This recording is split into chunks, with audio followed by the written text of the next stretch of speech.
우리가 가진 이 하나님의 말씀인 이 성경을 우리가 다른 말로 정경이라고도 이렇게 말합니다.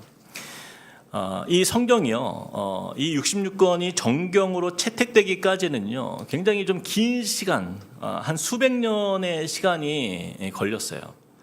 먼저 구약의 39권은 기원전 1세기경에 그 율법서, 예언서, 그리고 성문서 이렇게 세 종류로 구분이 되어 그때 이렇게 인정되었던 시기가 있었고, 그리고 신약 같은 경우에는 나중에 기원 후 AD 397년에요. 이 북아프리카 카르타고 회의에서 우리가 사용하고 있는 이 신약 27권을 정경으로 이렇게 공식 승인하는 그러한 시간이 있었습니다.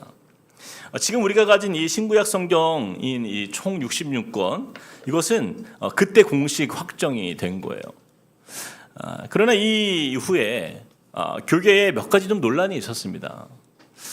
어떤 성경은요, 과연 이 성경이 66권 안에 들어오는 것이 이 옳은 일인가? 그런 의문들이 이렇게 주어졌다라는 거예요. 특별히 이 논쟁의 중심에 있었던 책이요, 우리가 이제 오늘부터 이제 한 주간 우리 가을 특별 새벽 부흥회를 통해서 보게 될 에스더서예요. 그렇다면 에스더서를 성경에 포함하는 것이 과연 옳은 일인가에 대해서 이 문제 제기를 했던 그 근거와 논쟁의 이유는 무엇이었는가? 이 몇 가지 이유들이 있어요. 그 중에 하나는요, 에스더서는 이 신약과 구약의 다른 성경들에서 이 말씀을, 에스더에 관한 말씀을 단 한 번도 인용되지 않은 책이 바로 이 에스더서입니다. 그러니까 다른 신구약 성경에 있는 책들을 다 살펴봐도 에스더서에 대한 언급이 다른 책들에 나타나지 않아요. 그래서 여기에 대해서 의문을 가지는 신학자들이 있었어요. 또한 성경 그 사본이 대량으로 발견되었던 이 쿰란 공동체에서 다른 구약 성경들은요, 다수 발견이 되었는데 오직 에스더서만 거기서 발견되지 않았다는 그 이유가 이 에스더서가 과연 정경이 될 수 있는가에 대한 문제 제기의 원인이 되기도 했습니다. 또 그 중에서 결정적인 중요한 문제 제기가 하나가 있었는데요, 그것은 이 에스더서 안에는 하나님의 이름이 단 한 번도 나오지 않기 때문이었어요. 여러분 생각해 보세요. 이 에스더서가 성경이라면 어찌 하나님의 이름이 한 번도 등장하지 않을 수 있는가라는 거예요. 이 에스더서를 보면요, 왕이라는 단어는요, 무려 190회 이상 등장할 만큼 그 당시의 그 역사와 이 세상 권세에 대해서는요, 굉장히 구체적이고 또한 적극적으로 표현되어 있어요. 예를 들어 하나님, 여호와, 야훼, 주님, 이런 하나님의 이름에 대한 언급은요, 그런데 단 한마디도 없다라는 것, 바로 이것에 대해서 논쟁이 많았던 말씀이 바로 이 에스더서였다라는 거예요. 자, 그런데요, 역설적이게도 바로 이 때문에 이 에스더서가 성경이 될 수밖에 없는 가장 중요한 비밀이 담겨 있었던 것입니다. 역사적으로 여러 시비와 논란이 있었음에도 불구하고 결국에는 이 에스더서가 하나님의 말씀으로 인정될 수 있었던 그 이유는요, 하나님이 단 한 번도 직접적으로 언급되어 있지 않지만 그러나 보이지 않는 그 하나님의 주권과 섭리를 가장 잘 드러내는 말씀이 바로 이 에스더서이기 때문이에요. 마치 관객들 앞에서 이 연기자들이요, 멋진 연극을 공연합니다. 그러나 이 무대를 연출하는 그 총 연출자는 어디에 있는 거예요? 그 무대에 있습니까? 아니에요. 그 무대 뒤에서 숨어 있어요. 이처럼 이 세상의 무대를 주관하시는 그 하나님의 손길은 우리 눈에 보이지 않는 그 인생의 무대 뒤에서 지금도 역사하고 계신다는 사실을 보여주는 말씀이 바로 이 에스더서인 거예요. 여러분, 우리의 인생이 그렇습니다. 창세기나 또 출애굽기 또는 여호수아 같은 말씀을 보면요, 이 하나님의 그 역사의 흔적이 너무나 분명한 것을 볼 수 있어요. 이 구약 성경에 이 창세기 말씀을 봐도 하나님께서 직접 등장하십니다. 그렇죠? 음성으로도 말씀하시고 또 모세를 만나 주시기도 하고 막 기적으로 또 심판하시기도 하고 바다도 가르시고 또 구름과 불기둥으로 역사하실 뿐 아니라 막 하늘에서 만나와 메추라기를 내려서 그런 기적들을 통하여서 누가 보아도 이 여호와 하나님이 그들과 함께 하신다, 그리고 살아계심을 부인할 수 없도록 직접적으로 드러내서 하나님을 나타내시는 것을 볼 수가 있어요. 자, 그런데 지금 우리가 사는 삶을 한번 돌아보면요, 지금 이렇게 우리가 하나님 앞에 예배도 하고 또 기도도 하고 또 말씀 안에 살지만, 때로는 그런 질문이 우리 마음에 들 때가 있어요. 과연 하나님은 우리와 함께 하시는가라는 거예요. 더 나아가서 과연 하나님은 나를 알고 계시기는 할 걸까? 이런 의문을 가질 때가 있다라는 거예요. 우리의 삶 속에서 좀처럼 눈에 보이지 않는 그 하나님의 존재에 대해서 뭔가 좀 확실하고 명쾌한 방법을 찾지 못할 때가 종종 우리의 신앙생활 속에 있다라는 것이죠. 자, 예를 들어서 지금 나의 삶 속에 겪는 많은 어려움들이 있죠. 경제적인 어려움, 직장의 문제, 또는 가족의 문제, 내 건강의 문제, 그리고 또한 미래에 대한 여러 불안감, 남들은 모르는 큰 염려가 내 삶에 이렇게 산과 같이 나를 가로막고 있는데 과연 하나님은 어디에 계신가? 이 근본적인 질문을 우리 스스로에게 던질 때가 있다라는 거예요. 자, 이런 면에서 에스더서는요, 이 수많은 삶의 문제들로 역경 속에 살아가는 저와 여러분에게 있어서 지금 당장 우리 눈에 보이지는 않지만 우리 삶의 무대 뒤에서 이 모든 인생을 돌보고 계시고 또 함께하고 계시며 또한 놀라운 그분의 섭리로 역사하시는 그 하나님을 경험할 수 있게 해주시는 가장 좋은 성경 말씀인 거예요. 베드로전서 5장 7절 말씀에 이렇게 말씀합니다. 우리 같이 한번 읽어볼까요? 시작. 너희 염려를 다 주께 맡기라. 이는 그가 너희를 돌보심이라. 지금 당장 우리 눈에 보이지 않을지라도 우리 하나님은요, 여전히 지금도 우리를 돌보고 또한 지키시는 하나님이 되시고, 또한 우리를 위하여 졸지도 주무시지도 않으실 뿐 아니라 자기 이름을 위하여 의의 길로 인도하시는 하나님이 되신다는 증거를 또한 우리에게 보여주시는 말씀, 바로 이것이 우리가 앞으로 보게 될 이 에스더서의 말씀의 핵심인 거예요. 자, 그렇다면 우리가 좀 에스더서 안으로 들어가기 전에 먼저 이 에스더 당시의 좀 역사적 배경을 우리가 좀 이해하면요, 앞으로 말씀을 보는데 굉장히 좀 유익합니다. 이 에스더 시대는요, 이스라엘 땅 너머에 있는 바사 제국, 다시 말하면 페르시아 제국의 도시 중에 수사라는 왕궁에서 있었던 일이에요. 당시 이스라엘의 상황은 어떠했냐면, 하나님의 불순종으로 또한 우상을 섬긴 죄로 인해서 기원전 586년에 바벨론에 의해서 이미 멸망한 이후였습니다. 솔로몬의 성전도 무너졌고, 또 이로 인해서 이스라엘의 많은 유대 백성들이요, 이 바벨론의 포로로 끌려간 거예요. 이렇게 하나님의 심판으로 인해 나라를 잃어버린 이 이스라엘 백성들은요, 이 바벨론의 그 이방 땅에 자신들의 신앙과 정체성을 잃어버리지 않기 위해서 흩어진 백성으로 이 디아스포라가 되어서 이 고된 삶을 살아야 했던 것이에요. 자, 그러다가 하나님께서 이 예레미야를 통해 주신 예언의 말씀이 성취가 됩니다. 예레미야서 25장 11절에서 12절 말씀에 이렇게 말씀해요. 이 모든 땅이 폐허가 되어 놀랄 일이 될 것이며 이 민족들은 70년 동안 바벨론의 왕을 섬기리라. 여호와의 말씀이니라. 70년이 끝나면 내가 바벨론의 왕과 그의 나라와 갈대아인의 땅을 그 죄악으로 말미암아 벌하여 영원히 폐허가 되게 하되. 결국 포로된 이스라엘은요, 이 말씀처럼 70년이 지난 후 회복을 주시겠다라는 그 예언의 말씀이 이루어지는데, 기원전 539년에요 이 바벨론 제국이, 그 강대했던, 그 힘있고 모든 나라들이 두려워했던 그 바벨론 제국이요, 이 페르시아의 고레스 왕에 의해서 멸망하게 됩니다. 모든 상황이 완전히 급변한 거예요. 유대인들을 다스리는 나라가 이제는 바벨론에서 이제는 페르시아로 바뀐 거예요. 이 페르시아의 고레스 왕은요, 여호와의 말씀에 그 예언대로 유대인들을 예루살렘으로 돌아가 이제 성전을 재건할 수 있도록 허락하는 귀환령을 내리게 됩니다. 이 귀환의 과정은요, 한 번에 이루어지지 않아요.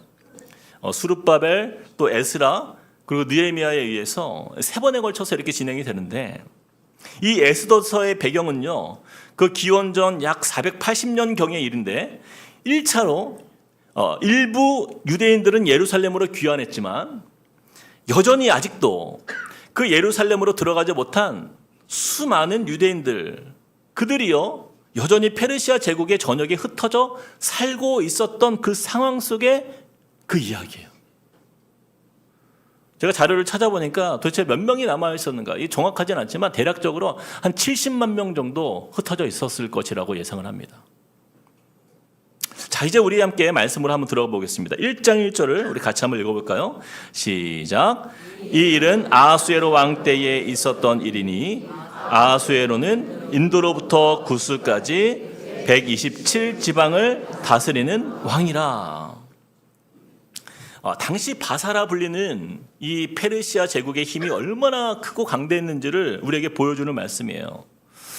방금 읽은 1절 말씀처럼 이 에스더서의 시작은요, 이 아하수에로라는 왕의 이름으로 먼저 등장합니다. 그가 다스린 지역을 보니까 인도로부터 구스까지 총 몇 개의 지방이 있었다고요? 127지방을 다스리는 왕이었다라는 거예요. 여러분, 당시 페르시아가요 127지방을 다스렸다고 말하는데, 여러분 이게 어느 정도인지 가늠이 잘 안 되죠? 우리나라가 몇 도예요? 우리나라는 8도예요. 겨우 8도.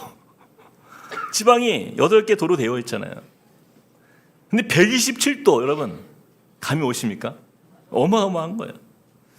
그 페르시아의 영토가 얼마나 컸던지 사진을 보면요, 뭐 지금의 아프가니스탄, 또 파키스탄, 뭐 이란, 이라크, 또 소아시아 지역과 서쪽의 그 팔레스타인, 또 아라비아, 그리고 그 아프리카 쪽으로는 이집트, 또 리비아, 정말 그 서쪽 아프리카부터 그 동쪽의 중동까지 어마어마한 지역을 통치했던 바로 그 나라가 이 페르시아 제국이었다는 거예요. 특별히 그 1절 말씀에 나오는 이 아하수에로 왕이 그의 아버지가 있었어요. 그러니까 이 말씀의 배경에 조금 더 앞에 있었던 일인데, 그 아버지가 다리우스 1세라는 왕이에요. 근데 이 아버지 왕 때에 영토 확장의 절정을 이루었습니다. 이 아버지 다리우스 1세는요, 이렇게 큰 땅을 가지고도 정복 욕심을 멈추지 않았던 거예요. 그래서 그의 목표는요, 한 번 더 그림 보여주겠어요? 유럽 정복이 그의 목표였어요. 지금 보시면 저쪽에 왼쪽에 있는 그 지중해 건너편에 있는 나라들을 아직 정복하지 못했기 때문에 이제 그쪽에 있는 그 유럽 진출의 교두부를 마련하기 위해서 이 아버지 다리우스 1세가요 그리스 정복을 위해 아테네 공략에 나서게 됩니다. 네, 됐습니다. 그런데 이 그리스 아테네가요 보통 나라가 아닌 거예요. 용맹스러운 나라였어요. 그들은요 이 어마어마한 페르시아 군대를 맞서 싸웁니다. 항복하지 않아요.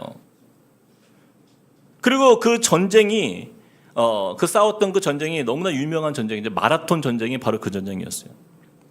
모두가 다 그리스가 질 거라 예상했던 이 마라톤 평야에서의 전투는요, 그리스 아테네가 그 모든 열세를 딛고 극적으로 승리하게 되면서 그 아하수에로 왕의 아버지였던 그 다리우스 1세의 그 페르시아 군대는요, 그곳에서 패배를 인정하고 이제 후퇴를 하게 됩니다. 그때 유명한 일화가 나오잖아요. 한 병사가 이 아테네의 승리 소식을 전하기 위해서 쉬지 않고 뛰어간 거예요. 그래서 우리가 승리했다. 아테네 국민들에게 이 말을 전하고는 숨졌다는 그런 이야기가 있잖아요. 그래서 마라톤이 여기서 유래가 되었다. 그렇게 이 다리우스 1세는요 그리스 정복의 꿈을 이루지 못했어요. 그리고 페르시아로 돌아와서 결국에는 화병으로 정복을 못한, 거기에 너무나 분노를 가지고 화병으로 세상을 떠나게 됩니다. 자, 그리고 오늘 등장한 아들 이 아하수에로가요 그 아버지 다리우스 1세의 뒤를 이어서 왕이 된 거예요. 여러분, 그런데 사람의 탐욕이 얼마나 끝이 없는지 여러분, 그렇게 많은 땅을 가진 왕이라 할지라도 그 인생의 끝이요. 이렇게 허무한 것을 우리는 역사를 통해 보는 거예요. 여러분, 다리우스 1세를 보세요. 그냥 정복하다가 인생 다 한 거예요. 우리 인생은요 굉장히 짧잖아요. 잠깐 보이다 사라지는 안개와 같은 삶이 우리 인생인데, 그 아들 아하수에로 왕도요 아버지의 길을 걸어가요. 그걸 깨닫지 못해요. 그 아버지 다리우스 1세와 전혀 다르지 않은 세상 욕망에 사로잡힌 그러한 삶을 살게 됩니다. 자, 우리 이어서 2절을 같이 한번 읽어봅시다. 2절 시작. 당시에 아하수에로 왕이 수산궁에서 즉위하고. 자, 이제 다리우스 1세를 이어서 이 아하수에로 왕이 수산궁에 즉위했어요. 여러분, 수산궁은요 지금으로 말하면 그 이란의 그 남서부에 위치한 궁전이에요. 근데 거기가 겨울에는 굉장히 따뜻하고 비교적 온화한 날씨 때문에 추운 겨울이 되면요 왕은요 자신의 거처를 이 수산궁으로 옮겨서 행정 수도로 이곳을 사용했어요. 다시 말해서 이 페르시아 왕들은요 이 땅이 너무 크니까 왕궁도 하나가 아니에요. 여러 개가 있습니다. 그래서 봄과 가을에는요 정치의 중심지였던 바빌론궁을 왕궁으로 삼았고, 여름이 되면 또 이사를 가요. 더우니까. 그래서 시원한 고지대에 있는 엑바타나 왕궁이라는 곳에 거기에 이제 왕궁을 다시 삼습니다. 그리고 겨울이 되면 어디로요? 그렇죠. 수산으로 오는 거예요. 수산궁으로. 여기가 따뜻하니까. 여기서 겨울을 보낼 수 있도록 이 계절에 따라서 그들은 이동하면서 궁전을 순환적으로 이렇게 사용했던 거예요. 자, 그런데 이 아하수에로 왕이요 굉장히 특별한 이벤트를 엽니다. 자, 3절 말씀 우리 같이 한번 읽어봅시다. 시작. 왕위에 있은 지 제3년에 그의 모든 지방관과 신하들 위하여 잔치를 베푸니 바사와 메대의 장수와 각 지방의 귀족과 지방관들이 다 왕 앞에 있는지라. 아하수에로 왕이요 잔치를 베풉니다. 근데 누구를 위해서요? 그렇죠. 모든 지방관과 신하들을 위하여. 그러자 바사와 메대의 장수, 귀족, 지방관들이요 다 왕 앞에 모였다라고 말씀하고 있어요. 자, 그런데 여러분 여기서 이 말씀을 한번 잘 보세요. 왜 장수들까지 이렇게 초대되어 왔을까요? 여러분, 이 잔치는요 왕이 그저 뭐 기분이 좋아서 야 내가 왕이 되었으니까 나의 이 왕됨을 축하하기 위해서 그저 그런 이유로 이 잔치를 베푼 그런 평범한 잔치가 아니었어요. 자, 4절을 한번 읽어볼까요? 4절 시작. 왕이 여러 날 곧 180일 동안에 그의 영화로운 나라의 부함과 위엄의 혁척함을 나타내니라. 이 왕이 베푼 잔치가요 무려 6개월 180일간 진행이 됩니다. 여러분, 이 나라의 영화로움과 부함과 위엄의 위대함을 나타내기 위함이라고 말씀하지 않습니까? 여기에는요 이 아하수에로 왕의 숨은 의도가 있었어요. 이 제국 전체의 총독들과 장군들을 다 불러 모아다가 가장 먼저는 왕의 부와 권위를 과시하는 거예요. 값비싼 휘장과 장식품들을 그들에게 자랑하면서, 때로는 비싼 선물도 막 나눠주면서 최고의 술과 산의 진미를 먹고 마시면서 너희가 내 말을 잘 들으면 너희들도 나처럼 이렇게 잘 살 수 있다. 그렇게 충성의 다짐을 먼저 얻게 하는 거예요. 자, 이것이 첫 번째였고요. 두 번째는요, 앞으로 군사적 협력을 다짐받기 위함이었던 거예요. 아하수에로 왕은요 그 아버지 다리우스 1세와 같이 야망에 사로잡힌 왕이었습니다. 아버지 다리우스 1세가 점령하지 못한 그 그리스 아테네를요 이 아들이 다시 침공하기 위해서 이 잔치를 준비하는 거예요. 그리고 장수와 귀족들과 지방관들을 모아서 그 충성을 맹세를 다짐받고 이 전쟁을 위해서 전략을 세우는 기간으로 이 180일간의 이 시간들을 가지는 거예요. 땅이 워낙 크다 보니까 각 지역에서 이 수산궁까지 오기 위해서는 여러 시간이 필요했기 때문에 이 180일이라는 시간이 필요했던 거예요. 자, 그런데 이 잔치는요 그들만에게 열렸던 잔치가 아니라 초대되어 온 여인들에게도 제공됩니다. 우리 9절도 한번 읽어볼까요? 9절 시작. 왕후 와스디도 아하수에로 왕궁에서 여인들을 위하여 잔치를 베푸니라. 아하수에로 왕이 180일 동안 이 잔치를 여는 동안 왕후였던 와스디도 따로 여인들을 위하여 잔치를 베풀었다라고 말씀해요. 역사를 살펴보니까 당시에는 남녀가 유별했어요. 그래서 왕후와 여성 귀족들은요, 따로 모임을 주관하는 것이 굉장히 일반적이었다라는 거예요. 이처럼 왕후도 잔치를 주관했다라는 사실은 왕후 역시 권위와 위상을 가진, 영향력과 지위를 가진 그런 인물이었다라는 것을 우리가 알 수 있어요. 자, 그런데 여기서 돌발 상황이 일어납니다. 10절, 11절 우리 같이 읽어볼까요? 시작. 제7일에 왕이 주흥이 일어나서 어전 네시 무반과 비스다와 하르보나와 빅다와 아박다와 세달과 가르가스 7사람을 명령하여 왕후 와스디를 청하여 왕후의 관을 정제하고 왕 앞으로 나아오게 하여 그의 아리따움을 뭇 백성과 지방관들에게 보이게 하라 하니 이는 왕후의 용모가 보기에 좋음이라. 이 아하수에로 왕이요, 술에 취한 거예요. 그리고 왕후 와스디를 불러다가 이 총독들과 장수들에게 자신이 가진 많은 것들을 막 자랑하고 과시하다 못해 이제는 누구까지? 자기 아내까지, 자기 아내의 그 미모를 자랑하라고 그녀를 불러낸 거예요. 왕후 와스디가 그런데 그 요청을 어떻게 합니까? 12절 이렇게 말씀해요. 그러나 왕후 와스디는 내시가 전하는 왕명을 따르기를 어떻게 해요? 싫어하니 왕이 진노하여 마음속이 불붙는 듯 하더라. 와스디는요, 왕의 명령을 싫어합니다. 거절했어요. 자, 그런데 여러분, 와스디의 이런 반응이요, 어떤 사람은 이렇게 얘기해요. 아니, 남편이 부르면 와야지. 싫어도 와야지. 왕후가 이게 성품이 나빠서가 아니냐. 그런 의도가 아니에요. 왕궁에 법도가 있었어요. 우리 함께 8절 다시 한번 봅시다. 8절 같이 읽어봅시다. 시작. 마시는 것도 법도가 있어서 사람으로 억지로 하지 않게 하니 이는 왕이 모든 국내 관리에게 명령하여 각 사람이 마음대로 하게 함이더라. 자, 여러분 보세요. 여기서 억지로 하지 않게 하니. 왕궁의 법도예요. 왕궁 안에는요, 잔치가 있을지라도 그럼 마시는 것도 법도가 있었어요. 사람으로 억지로 하지 않게 하는 규율이 있었다라는 거예요.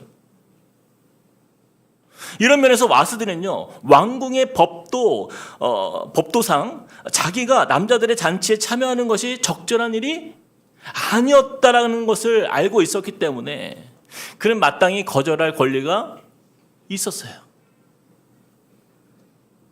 왕은 왕후의 이 뜻을 존중했어야 합니다. 그러나 이 술에 취한 아하수에로 왕은요, 자신의 권위와 체면을 무시했다라고 판단한 거예요. 그리고 심히 진노합니다. 12절 어땠다고요? 같이 읽어보세요. 시작. 왕이 진노하여 마음속이 불붙는 듯하라. 여러분, 이런 모습이요, 전형적인 이 세상 권세의 교만함의 모습이 아닙니까? 사람이 높은 자리에 앉고 지위가 높아지면요, 자신의 디그니티를 체면에서 찾습니다. 내 말을 거역하는 것은 나의 권위를 무시하는 것이고 내 체면이 안 서면 그것을 모욕감으로 여기며 분노하는 거예요. 이 법과 질서도 무시하는 그 왕의 모습은요, 이 아하수에로 왕이 얼마나 교만한 왕이었는지를 우리에게 보여주는 말씀인 거예요. 사랑하는 여러분, 우리도 마찬가지예요. 세상에서 조금 일이 좀 잘 풀리는 것 같고 이 사업가 회사에서 아랫사람들이 이렇게 많아지면서 내가 지위가 높아지면서 모두가 나에게 고개를 숙이는 자리에 있다라고 한다면요, 내 자신도 모르게 우리가 얼마나 교만함에 물들어가고 있는지를 우리는 돌아봐야 합니다. 19세기 미국의 대표적인 복음 전도자였던 D.L. 무디 목사님이요, 사람들에게 굉장히 유명해지기 시작했어요. 인기가 많아졌습니다. 그런 어느 날 미국의 어느 중소도시에서 전도대회가 있었습니다. 굉장히 큰 집회가 있었던 거예요. 그 집회 메인 강사로 초대를 받았어요. 그래서 이 집회 며칠 전에 이제 그 지역에 도착을 했습니다. 다음 날 무디 목사님이 아침에 일어나서 그 지역 신문이 있길래 그거를 펼쳐서 이렇게 읽고 있는데 거기에 자기 기사가 올라온 거예요. 이런 기사가 올라왔습니다. 제목이요, 교만한 전도자 무디. 이렇게 올라온 거예요. 교만한 전도자 무디. 아니 왜 이런 기사가 쓰여지게 됐는지를 확인해 보니까 얼마 전에 기자들이 인터뷰를 요청했는데 그때 자기가 바쁜 사정이 있어서 거절을 했더니 이 화가 난 기자들이요 이런 기사를 쓴 것이었어요.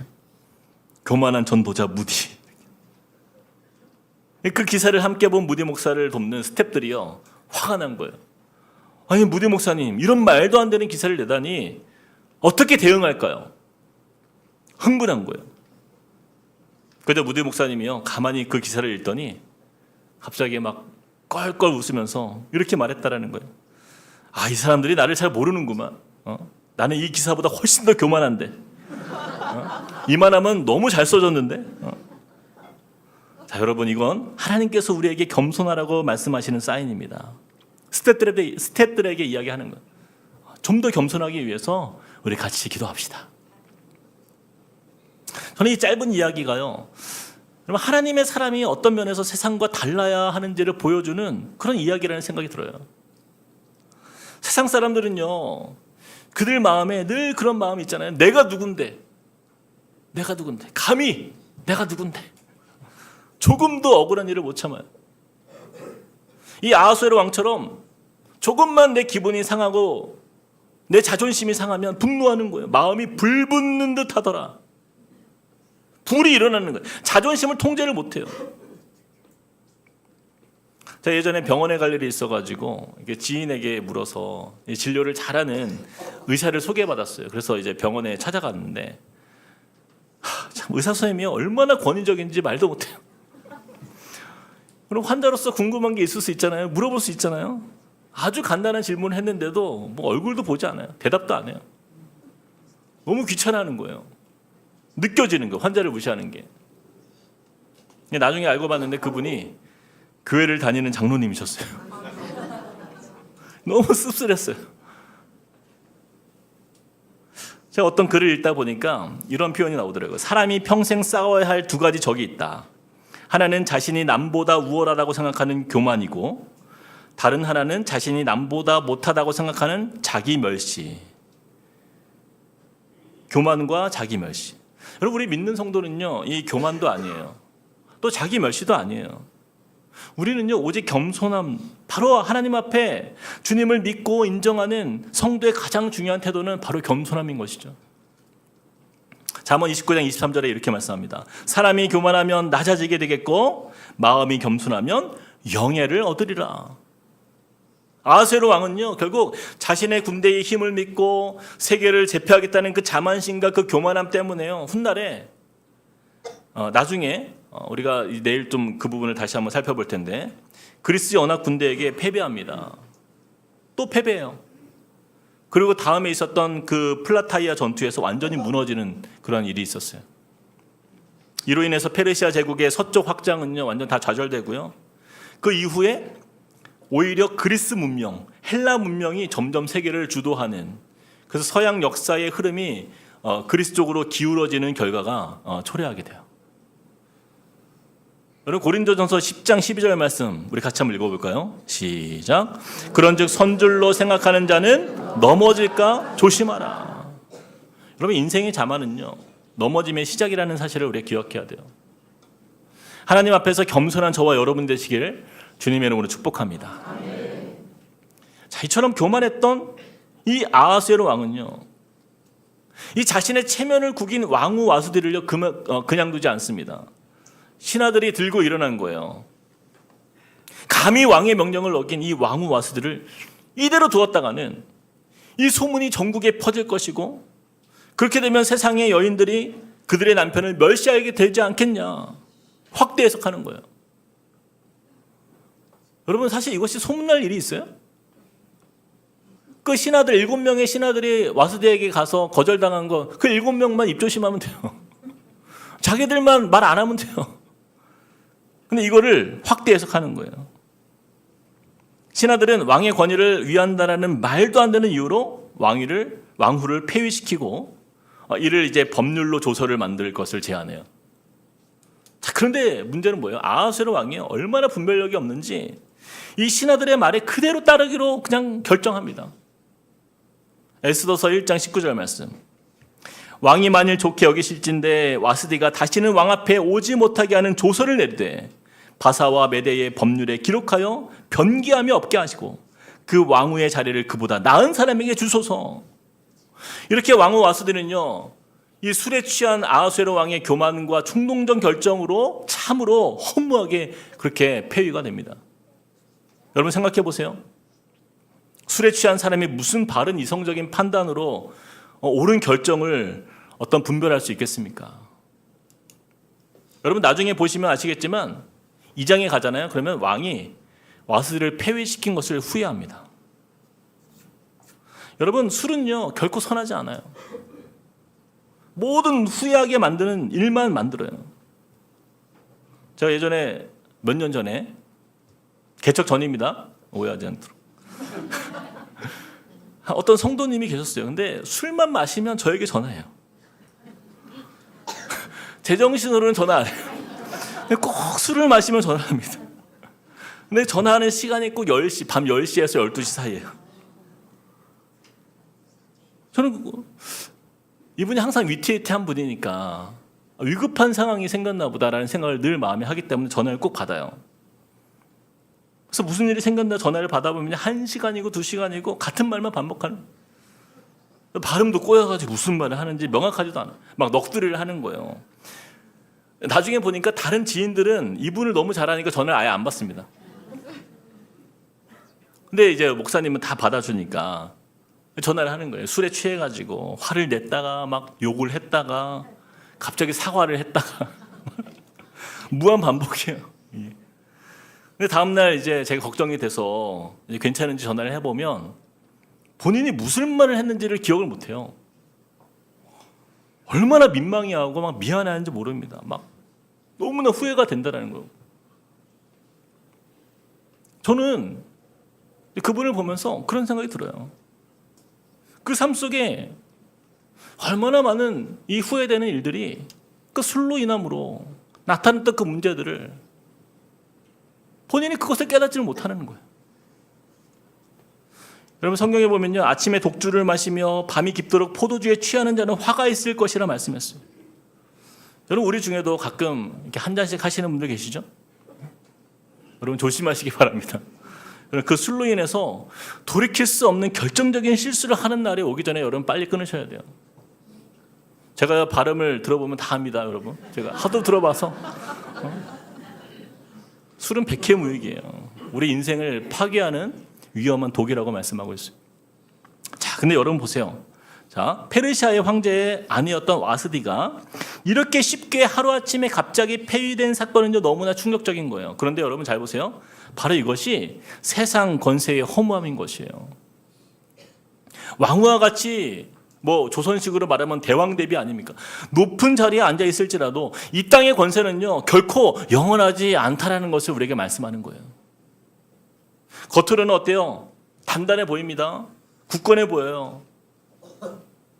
그러나 사실은 아주 작은 일에도 이렇게 너무나 황당하게 흔들리고 무너질 수 있는 연약함을 가진 것이 바로 세상의 권세인 거예요. 제가 예전에 큰 교회에서 사역할 때 그때 한 목사님이 계셨어요. 그분이 담임 목사님에게 신임을 받다 보니까 나름 그 교회에서 중책을 맡아서 담임 목사님 다음 2인자 그런 목사님이 계셨어요. 그런데 그분이 얼마나 교만하고 또 완고한지 후배 목회자들 전도사들 무시하고 자기 잘난 척만 하는 거예요. 그러니 모든 후배들이 다 불편해했습니다. 눈치만 봤어요. 근데 여러분 이 부목회자들이요 그 교회에서 영원히 있는 게 아니에요. 결국 시간이 지났어요. 다들 교회를 떠나게 되었는데 그 목사님은요 여러 교회에 청빙을 넣었다가 다 안 됐어요. 지금은 어디에서 어떻게 사역하는지도 모를 정도로 조용히 지냅니다. 오히려 무시당하던 그 후배들은요 다 나름 담임 목회자들이 되어가지고 그냥 목회도 잘하고 열심히 잘하고 있어요. 그때 큰 교회에서 좀 내가 높은 자리에 앉아 있다고 막 그렇게 교만하고 막 큰 소리 치면서 지내더니 나중에 이렇게 될 줄 알았겠냐고요. 가끔 그 교회 출신 목회자들이요 이제 모임을 하는데 그분이 나올까요 안 나올까요 그 자리에? 절대 안 나옵니다. 연락도 안 받아요. 사랑하는 여러분, 우리가 그런 거예요. 우리가 누리는 모든 사회적 지위는요 결코 영원하지 않아요. 우리에게 주어진 자리, 맡겨진 위치에서 정말 겸손하게 잘 살아야 돼요. 언제든지 어떤 상황에 의해서 바뀔 수가 있어요. 결국 너무나 쉽게 떠나게 되는 것이 우리의 인생인 거예요. 여러분, 우리가 의지하는 것들이 무엇입니까? 만약에 우리 마음에 세상이 주는 어떤 지위, 명예, 권세, 어떤 영화 이런 것들이 우리에게 주는 안정감이라고 한다면 우리는 이 말씀을 기억해야 돼요. 시편 103편 15절에서 17절 같이 읽어봅시다. 시작. 인생은 그날이 풀과 같으며 그 영화가 들의 꽃과 같도다. 그것은 바람이 지나가면 없어지나니 그 있던 자리도 다시 알지 못하거니와. 뭐라고 말씀하고 있어요? 바람이 지나가면 없어지나니. 그 있던 자리도 사람들이 기억을 못할 정도로 사라진다는 거예요. 여러분, 우리 인생이 그런 거예요. 그 모든 화려함도 아름다움도 바람이 지나가면 없어지는 것과 같은 거예요.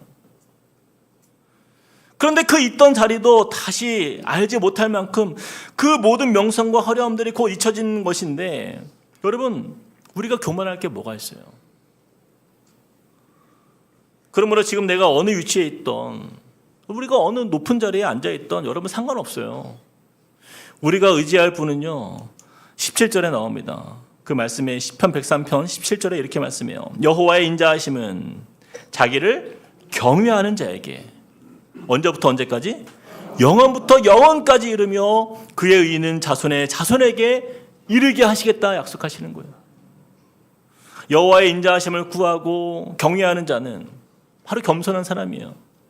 그러한 인생은요 결코 잊혀지거나 사라지는 인생이 아니라 영원부터 영원까지 기억된다 말씀합니다. 그리고 그 의가 자손에서 자손까지 이어지는 은혜를 얻게 될 것이라 말씀하는 거예요. 사랑하는 여러분, 왕후 와스디와 같은 인생이 우리 주위에 얼마나 많이 있습니까? 그들은요 자신의 모든 소망이 그 지위에 달려있다라고 믿는 거예요. 그러니 늘 조마조마하지 않습니까? 혹여나 내가 이것을 잃게 될까 봐 끝없는 낙심과 절망과 슬픔 속에 사는 인생이에요.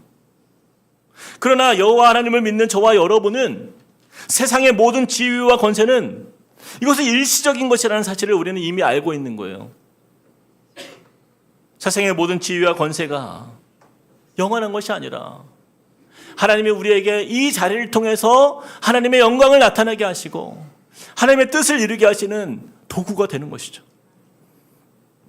그래서 우리는 하나님을 의지해야 되는 거예요. 여러분, 다니엘서 2장 21절에 이렇게 말씀해요. 그는 때와 계절을 바꾸시며, 하나님이요, 하나님께서는 때와 계절을 바꾸시며, 같이 시작. 왕들을 폐하시고 왕들을 세우시며 지혜자에게 지혜를 주시고 총명한 자에게 지식을 주시는도다. 왕들을 폐할 수 있는 하나님, 또 왕들을 세우시는 하나님, 그분이 계시다라는 거예요. 바로 이 에스더서가요 이것을 증명해 주는 말씀이에요. 우리 눈에 보이는 모든 세상의 권세와 권력보다 그 위에 계신 높으신 하나님께서 그 있던 왕후를 폐하시고 새로운 왕후를 세우시는 하나님의 역사를 우리에게 보여주심으로 인해서 하나님을 믿고 의지하는 하나님의 백성을 하나님이 어떻게 구원해 가시는지, 어떻게 그들과 함께 하시는지를 앞으로 보여주실 거예요. 이렇게 왕후 와스디가 폐위된 사건은요, 우리 인간의 눈으로 볼 때는 그저 왕과 왕후 사이에 있었던 작은 갈등 속에서 오해된 그런 우연한 사건처럼 보이지만, 그러나 이러한 배경이 성경에 기록된 이유는요, 하나님은 더 큰 그림을 보고 계시다는 사실이에요. 와스디가 폐위되지 않았다면 에스더가 왕후가 될 수 있는 기회를 얻지 못하기 때문에 하나님은 이 에스더가 등장하기 전에 이미 하나님의 섭리 안에서 이 모든 일들을 지금 이루어가고 계신다는 사실을 우리에게 보여주는 말씀인 거예요. 사랑하는 여러분, 하나님은요 지금 우리의 눈에 보이지 않아도 지금 온 우주를 다스리시고 또한 통치하고 계실 뿐 아니라 바로 지금 여기 함께 계십니다. 하나님은 침묵하시는 듯해도 지금 말씀하고 계시고 아주 멀리 계신 것 같지만 우리 곁에 계시다라는 거예요. 바로 그 은혜의 역사를 우리가 내일부터 시작되는 우리 가을 특별 새벽 부흥회를 통해서 우리는 보게 될 거예요. 저는요 이번 특세 이번 특세를 통해서 한 가지 분명하게 기대하는 것이 하나 있는데요. 우리 삶의 무대를 연출하시는 하나님의 큰 그림을 만나는 자리가 될 줄로 저는 믿습니다. 에스더를 통해서 한 민족이 구원을 얻는 역사의 현장에 하나님 우리를 초대하시는 거예요. 그리고 그 구원의 역사에서 하나님께서는 저와 여러분의 삶에 모든 문제보다 더 크게 역사하시는 능력으로 임하시는 하나님 되어심을 우리에게 보여주실 것이에요. 여러분 기대하시고 또 기도하면서 여러분 한 주간을 정말 새벽을 깨우기로 결단하며 주님 앞에 나오시길 주님의 이름으로 축복드립니다. 자, 우리 이 시간 들은 말씀을 가지고 함께 우리 찬양했으면 좋겠어요. 우리 내 안에 한계를 넘어 우리 이 찬양 우리 부를 때에 이 가사의 고백처럼 주께서 우리에게 주신 것 때로는 주의 뜻 알기 어려워도 그 이유가 있음을 우리가 알기 원합니다. 우리의 모든 걸음이여 주님 안에 있어요. 우리 인생의 무대를 연출하시는 하나님의 역사, 그 하나님의 일하심을 우리가 기대하며 우리가 바라보며 나아갑시다. 함께 찬양합시다.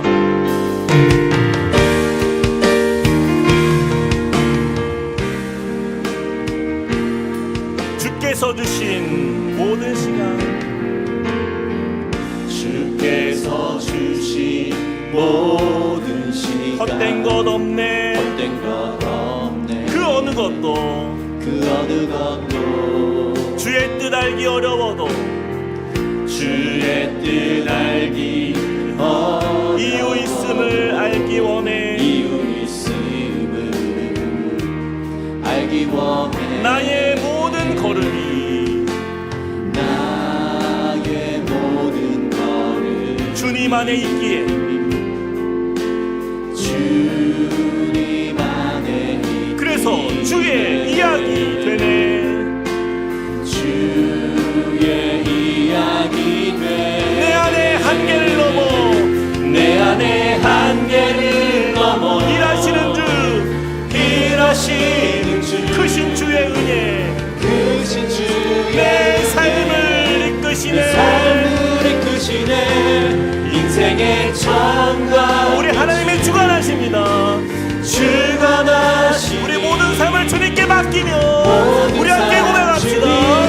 주께서 주신 모든 시간, 주께서 주신 모든 시간 헛된 것 없네. 그 어느 것도 때로는 우리가 주의 뜻 알기 어려워도 주의 뜻 알기 어려워. 우리 하나님께는 다 이유가 있고 우리를 향하신 주님의 계획과 하나님의 섭리가 우리 가운데 있습니다. 알기 원해. 믿음을 가지고 나갑시다. 나의 모든 걸음이 나의 모든 걸음 주님 안에 있기에 주님 안에 우리의 삶은 주의 이야기 되네. 주의 이야기 되네. 내 안에 한계를 넘어 일하시는 주 크신 주의 은혜 크신 주의 내 삶을 이끄시는 주님의 은혜를 사모하며 바라보시네. 인생의 처음과 끝을 주관하시니 내 모든 삶 오직 주님께 맡깁니다. 모든 삶 주님께 내 안에 한계를 넘어 내 안에 한계를 넘어 일하시는 주 크신 주의 은혜 내 삶을 이끄시네. 인생의 처음과 끝을 주관하시니 모든 삶 주님께 맡기네. 인생의 처음과 끝을 주관하시니 모든 삶 주님께 맡기네. 여러분 우리가 이 시간 눈을 감고 우리 안에 좀 주님을 바라보는 우리 영혼이 열리길 원합니다. 여러분 우리가 에스더서 말씀을 피는 이 자리는요 우리 삶에 보이지 않는 하나님을 만나는 자리예요. 여러분 우리의 삶에 참 이해가 안 되는 일이 있어요. 지금 내 삶의 처지가 내 삶의 상황이 어쩌면 바닥을 치는 것 같은 가장 공고한 시간을 보내는 분들이 계실 겁니다. 하나님, 내가 그토록 사랑했던 하나님은 어디에 계신가? 내가 그토록 의지했던 하나님은 과연 어디에 계신가? 하나님이 보이지 않아요. 또한 내 인생의 가장 높은 자리에서, 가장 잘 나가는 자리에서, 가장 내 인생의 교만함이, 어쩌면 나도 모르는 교만함 속에 내가 사로잡혀 있었던 그런 하나님 없이 살았던 우리의 인생이라고 한다면요, 이 에스더 말씀을 통해서 다시 하나님을 만나는 자리로 나가는 거예요. 우리가 가장 높은 자리에 있던, 가장 낮은 자리에 있던 상관이 없어요. 하나님을 잊고 살았던 우리의 인생 위에 주님이 다가오십니다. 말씀하세요. 내가 너와 함께하고 있다. 내가 너와 함께하고 있다. 우리는 주님의 뜻을 알 수 없어도, 우리는 주님의 뜻을 다 이해할 수 없어도, 하나님을 우리가 신뢰할 수 있는 것은 하나님의 그 선하신 계획으로 우리의 삶을 가장 좋은 길로 이끄신다는 그 하나님의 역사를 믿기 때문인 줄 믿어요. 이 시간 믿음으로 주님 앞에 나아갑시다. 주님, 나의 삶을 이끄시는 주님이 나와 함께 하심을 믿습니다. 하나님, 주님이 나의 삶을 통하여서 가장 아름다운 길로, 가장 선한 길로 우리의 삶과 우리의 가정을 이끌어 가실 줄 믿습니다. 하나님, 그 믿음을 주 앞에 올려드립니다. 우리가 같이 한번 기도하며 주 앞에 나갑시다. 사랑과 의지 하나님, 주님을 의지합니다. 하나님, 주님이 모든 허락하신 이 모든 하나님, 하나도 헛된 것이 없고, 또한 하나도 하나님 정말 낙심될 일이 없음을 주 앞에 고백합니다. 하나님, 우리가 이 시간 바로 주님을 찾고 믿음으로 나아가는 것, 하나님, 주님이 우리 가운데 역사하시고 함께하시고 우리의 삶을 인도하시는 그분이 바로 우리 하나님 되심을 우리가 보게 하여 주시옵소서. 하나님, 이와 한 주간 시작되어지는 우리의 수고 말씀을 통하여서 하나님, 주님의 그 일들을 바라보게 하여 주시옵소서. 주님의 선하신 뜻 안에 우리가 거하길 원합니다. 우리 안에 하나님 일하시는 그 주님의 역사, 그 신은혜로 우리의 삶을 이끄시는 그 하나님의 손을 붙드는 믿음의 자리가 되게 하여 주시옵소서. 우리 인생이 주님 안에 있음을 믿습니다. 우리를 주관하시는 그 하나님의 사랑이, 그 놀라운 주의 역사가 하나님 우리 가운데 일하시고 함께 하시는 하나님 놀라운 축복의 시간이 되길 소망합니다. 하나님, 우린 너무 연약합니다. 우린 너무나 교만합니다. 때로는 아버지 하나님, 우린 낙심 속에 살아가는 하나님 자기 멸시로 가득한 인생을 주 앞에 고백합니다. 하나님, 이번 아버지 하나님 주님을 향하여서 이 예수서 말씀이 우리의 삶을 일으키는 자리가 되게 하시고 우리의 마음을 새롭게 하는 시간 되게 하여 주시고, 하나님 이 말씀을 통하여서 하나님 오늘도 우리의 삶을 붙드시고 하나님의 크신 섭리 가운데 우리를 초대하시는 주님을 만나는 자리가 되게 하여 주시옵소서. 주님, 우리의 연약함이 하나님 주님 앞에서 치유받는 시간 되길 원합니다. 회복되는 자리가 되길 원합니다. 주님, 우리와 함께 하시는 그 주님의 아름다우신 은혜가 하나님 우리의 삶 속에 놀랍게 역사되게 하여 주시옵소서. 주님, 함께 하여 주시옵소서. 우리 여기서 한 번 더 기도할 때에 우리 내일부터 시작되는 가을 특세를 위해서 기도합시다. 여러분, 아직 마음에 정함이 없는 분들이 계시죠? 내가 일어나면 나오고 못 일어나면 할 수 없고, 여러분 그게 아니에요. 우리 마음의 결정입니다. 하나님 앞에 결단을 드리는 거예요. 다니엘이 뜻을 정하여 하나님 앞에 섰던 것처럼 우리가 뜻을 정하는 거예요. 하나님, 이번 일주일은 내가 다른 거 다 내려놓고 정말 나의 삶의 11조를 주 앞에 드리는 그런 심정으로 새벽을 깨우며 주님 앞에 담대히 나아가는 시간 되게 하여 주십시오. 주님, 내가 이렇게 대충대충 인생 살다가 하나님 없이 망하는 인생 되지 않게 하여 주시고, 이번 일주일 하나님 새벽 가운데 만나는 그 주님의 은혜를, 그 말씀의 은혜가 내 삶을 새롭게 하고 내 삶을 변화시키고 우리 가정을 다시 정말 영적으로 하나님 회복의 역사 이루어가는 그러한 아버지 하나님께서 우리의 가정과 우리의 삶을, 또 우리 교회를 하나님께서 놀라운 길로 하나님 인도하시는 은혜의 시간으로 채워주시옵소서. 주님, 우리의 마음을 열고 주님께 담대한 믿음의 결단을 드리며 나아갑니다. 우리에게 환경의 문을 열어주시고 건강의 역사를 하나님 정말 이루어주시사 하나님 그 어떤 것도 방해받지 아니하고 하나님 이번 일주일 정말 주님 앞에 집중할 수 있는 은혜로 역사하여 달라고, 그래서 영적 대각성의 회복의 역사가 우리 가정과 교회와 우리의 삶에 임하게 해달라고 우리 한 번 더 주 앞에 간절히 기도하며 나가시겠습니다. 사랑과 은혜 하나님 주님을 의지합니다. 하나님 주님 앞에 우리의 마음과 삶을 드리며 나아갑니다. 하나님 주님의 우리의 전부가 되시는 믿습니다. 우리의 삶의 소중한 하나님 믿음의 발걸음을 나아가는 주님의 자녀들에게 하나님 주님이 함께하여 주심을 믿습니다. 주님이 우리의 소망이십니다. 주님 우리의 구원이십니다. 주님 우리의 전부가 되심을 하나님 우리가 그냥 입술로만 고백하는 인생이 아니라 이번 한 주간 우리가 새벽을 깨우며 주 앞에 나아가는 자리에서 하나님 그 영적인 하나님 회복의 역사, 정말 그 첫사랑의 역사가 하나님 아름다운 회복의 은혜로 하나님 이루어지는 자리가 되게 하여 주시옵소서. 하나님 우리의 심령이 주님 안에서 하나님 강건해지는 하나님 믿음의 도전의 자리가 되게 하여 주시고 하나님의 마음이 우리 가운데 온전히 하나님 역사되어지는 그러한 은혜의 시간 되도록 주와 함께 하여 주시옵소서. 하나님 인생의 큰 그림의 시간에 있음을 믿습니다. 주님 우리 가운데 놀라운 주의 일하심을 보게 하여 주시고 성령의 충만하시는 대로 우리를 다스리시는 주님과 함께 믿음으로 나아가는 은혜의 자리가 되게 하여 주시옵소서. 성령 하나님 역사하여 주셔서 거룩한 주님의 뜻이 많은 자리가 되기 원하는 주여 함께하여 주시옵소서. 은혜로 역사하여 주시옵소서. 하나님 우리의 상한 심령 또 우리의 아버지 하나님 가난한 마음 하나님 주님 앞에서 충만함으로 세워지는 자리가 되게 하여 주시고 은혜로 역사하여 주시옵소서. 우리 다 함께 그 자리에 일어나서 함께 찬양하겠습니다. 아무것도 두려워 말라. 주 나의 하나님이 지켜주시네. 놀라지 마라. 겁내지 마라.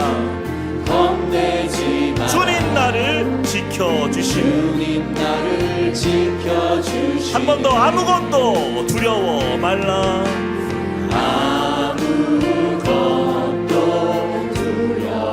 주 나의 하나님이 놀라지 마라. 겁내지 마라.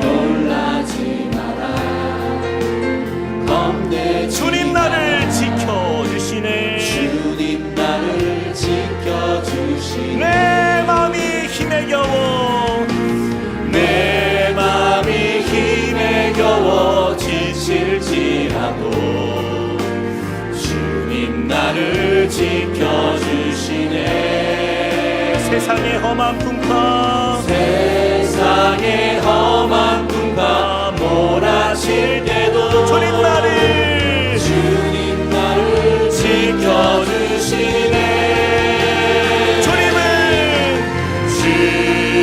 주님은 나의 산성. 주님은 나의 요새.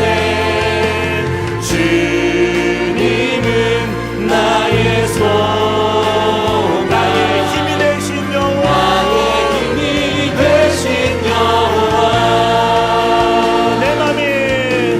내 맘에 힘에 겨워 지칠지 주님 나를 지켜주시네.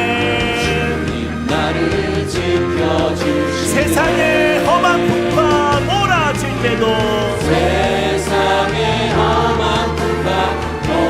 주님 나를 지켜주시네. 우리 함께 선포합시다. 주님은 나의 산소. 주님은 나의 산소. 주님은 나의 요새. 주님은 나의 소망. 나의 힘이 되신 주님은 나의 산소. 주님은 나의 산소. 주님은 나의 요새. 주님은 나의 소망. 나의 힘이 되신 여호와. 나의 힘이 되신 여호와. 그는 때와 계절을 바꾸시며 왕들을 폐하시고 또 왕들을 세우시며 지혜자에게 지혜를 주시고 총명한 자에게 지식을 주시는도다. 사랑과 은혜 하나님, 그렇습니다.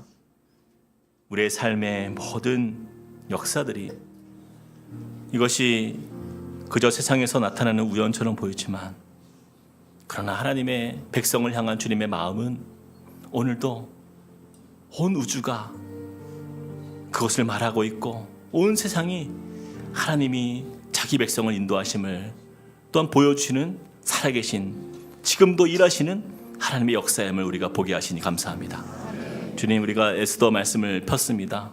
주님 이번 한 주간 동안 이 말씀 안에서 발견되어지는 이 보석과 같은 하나님의 그 역사의 흔적들을 통하여서 주님, 우리 눈에 보이지 않아도 지금도 나와 함께 하신 하나님, 나를 아시는 하나님, 나를 인도하시는 그 하나님을 만나는 은혜의 시간 되도록 축복하여 주시옵소서. 헛된 세상 번세의 영광에 우리 마음 빼앗기는 인생이 아니라 우리 삶의 주관대가 되시고 우리를 인도하시고 사랑하시는 크신 하나님의 그 인도하심 앞에 우리 인생을 주 앞에 맡기며 그렇게 인생의 큰 그림이 주님 앞에 있음을 선포하고 믿음으로 나아가는 우리 모두가 되는 그러한 우리 함께 꿈꾸는 교회 성도들이 되도록 축복하여 주시옵소서. 그렇게 우리의 삶을 이끄시고 함께 하시는 주님을 만나게 하여 주시옵소서. 이제는 우리 주 예수 그리스도의 은혜와 하나님 아버지의 크신 사랑과 성령님의 감동 감화 교통하심이 오늘 말씀을 통하여서 새롭게 만나는 주님의 그 은혜, 그 깊은 관계의 회복 안에서 하나님을 찬송하며 또 주님 앞에 믿음의 결단을 가지고 새벽을 깨우기로 다짐하는 주님의 백성들 머리 위에 그리고 그 가정과 함께 꿈꾸는 교회 위에 이제로부터 영원토록 함께 하시기를 간절히 축원하옵나이다. 아멘.